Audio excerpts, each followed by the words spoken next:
बीवी और ताक झांक। ये कहानी है राधा की, जिसकी शादी एक भरे पूरे परिवार में होती है। आपके पिताजी ने ये घर अपने और हम लोगों के रहने के लिए बनवाया था। अब यहाँ जिसे देखो वो रहने आ जाता है। अरे तो क्या हो गया, सबका अपना पोषण है। अब गांव में तो पता है कोई भविष्य है नहीं। शहर में पिताजी का इतना बड़ा मकान है तो दो दो कमरे अपने भाई भतीजे को कुछ दिन के लिए दे रहे हैं। अरे जैसे जैसे सेटल होते जाएंगे चले जाएंगे। देखिए, मैं ये नहीं कहती कि किसी की मदद ना करें, लेकिन ऐसा ना हो कि ये मदद कल को हम लोगों के लिए मुसीबत बन जाए। तुम परेशान ना हो, सब ठीक हो जाएगा। कुछ समय निकलता है कि एक रोज अचानक राधा के बाल गिरने शुरू हो जाते हैं। चाची, पता नहीं क्यों मेरे बाल झड़े जा रहे हैं। मैंने डॉक्टर को भी दिखा दिया, लेकिन वो भी कुछ बता नहीं पा रहे। बुरा न मानना राधा, घर इतने लोगों से भरा हुआ है। अरे किसी ने कुछ कर दिया हो तो क्या पता। सब तो यही चाहेंगे ना कि ये मकान उनका हो जाए, फिर चाहे तुम लोग गर्त में चले जाओ। हाँ, ये बात तो है। मैं ना चाची किसी बाबा को बुला कर लाती हूँ।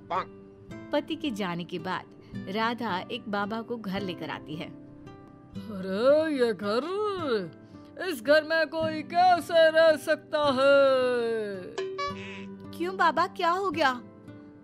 इस घर में बुरी आत्मा का साया है। यहाँ कोई शुभ कार्य कभी नहीं हो सकता है।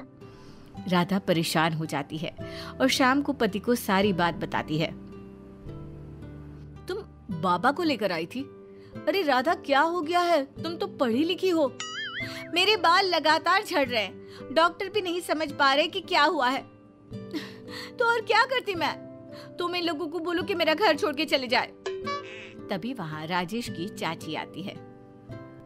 ये लो राधा, राजेश, मैंने इडली बनाई है, खा लो।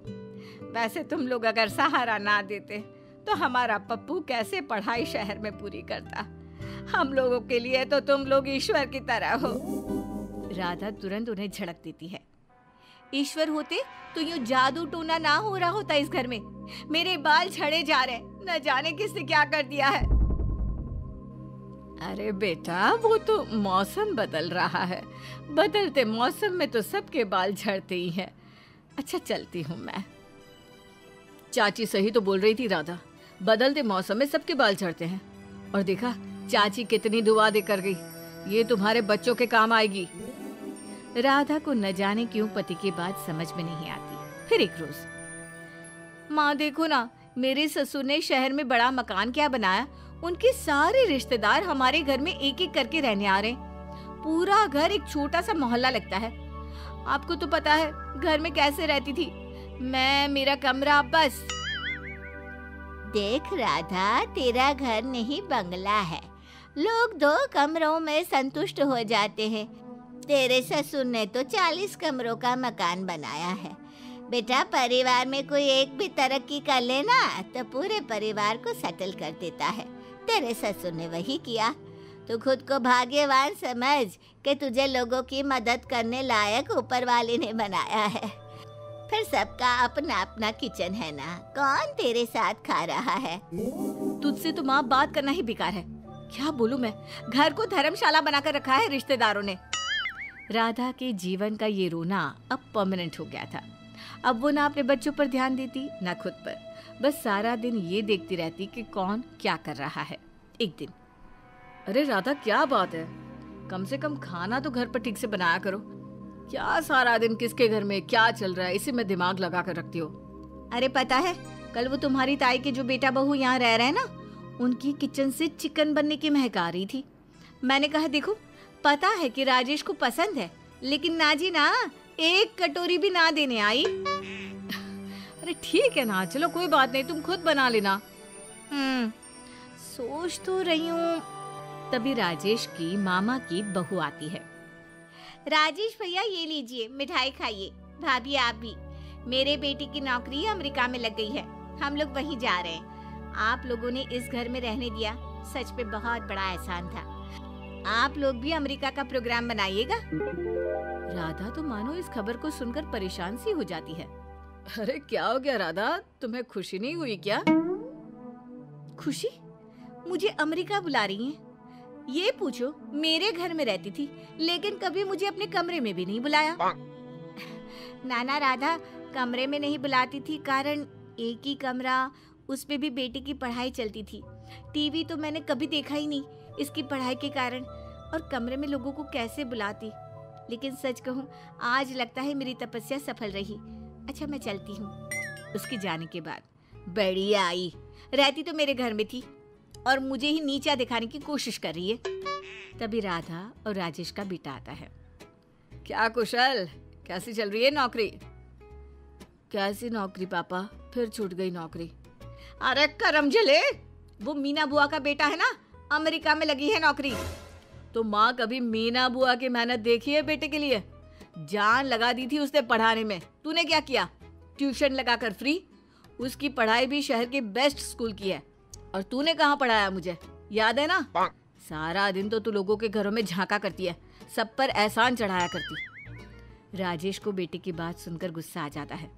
ऐसे बात नहीं करते माँ से, जाओ अंदर। बेटे के अंदर जाने के बाद बस ये बात तो सही कह रहा है राधा। राधा कुछ कहती उससे पहले ही उन लोगों की एक और रिश्तेदार आ जाती है। राजेश, राधा कैसे हो? वो क्या है ना, मेरे बेटे की शादी है। शादी के बाद परिवार बढ़ेगा और 2 कमरे के मकान में गुजारा मुश्किल है। वैसे भी इस शहर में तुम लोगों के घर रहकर हम लोगों ने काफी तरक्की कर ली है, पर अब बड़ा घर ले रहे हैं। ये शादी का कार्ड, आना जरूर। अब कुशल की भी ना हम लोग बहुत जल्दी शादी करने वाले हैं, तो आप भी आइएगा पक्का। रिश्तेदार चली जाती है, लेकिन राधा को एहसास होता है कि वो सारा दिन सिर्फ एक ही समस्या को लेकर पूरी जिंदगी उसी के बारे में सोचती रह गई, जबकि वो और भी बहुत कुछ कर सकती थी। राधा भी अपने बेटे के लिए लड़के ढूंढना शुरू कर देती है, लेकिन लड़की का बाप कहता है, अरे कैसे कर दो शादी, बस घर बड़ा देखकर। पहले ये बताइए कि लड़का करता क्या है, कुछ करेगा तभी तो बड़ा घर चलेगा। बड़ा घर है, वो भी शहर में। अरे बहन जी, सब था फिर भी लड़के को नहीं बना पाई। क्या करती रही सारी जिंदगी। माफ कीजिए, हमें आपकी लड़की का रिश्ता मंजूर नहीं है। देखा, हम लोगों के घर में ही रहकर लोगों ने इस शहर का फायदा उठाया है, वहीं तुमने लोगों के घर ताक झांक करने के चक्कर में कुछ नहीं किया। सच्ची मुझसे बहुत बड़ी गलती हो गई।